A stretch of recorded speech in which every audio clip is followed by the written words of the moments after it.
ঢাকা কিশোরগঞ্জ আঞ্চলিক সড়কের গাজীপুরের কাপাসিয়া উপজেলার জামিয়ারচর এলাকায় বাস সিএনজি চালিত অটোরিকশার মুখোমুখি সংঘর্ষে মা ছেলেসহ ৩ জনের মৃত্যু হয়েছে।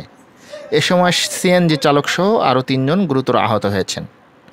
মঙ্গলবার দুপুর ২:৩০টার দিকে দুর্ঘটনা ঘটে বলে নিশ্চিত করেছেন কাপাসিয়া থানার ভারপ্রাপ্ত কর্মকর্তা জয়নাল আবেদীন মণ্ডল।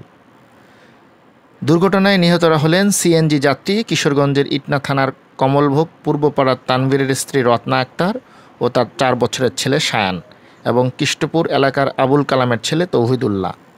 পুলিশ ও স্থানীয় সূত্রে জানা গেছে, ঢাকা থেকে ছেড়ে আসা অনন্যা ক্লাসিক পরিবহনের একটি বাসের সঙ্গে কিশোরগঞ্জ থেকে ছেড়ে আসা যাত্রীবাহী একটি সিএনজির মুখোমুখি সংঘর্ষ হয়।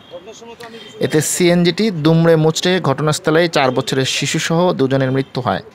হাসপাতালে নেওয়ার পথে অপরজনের মৃত্যু হয়।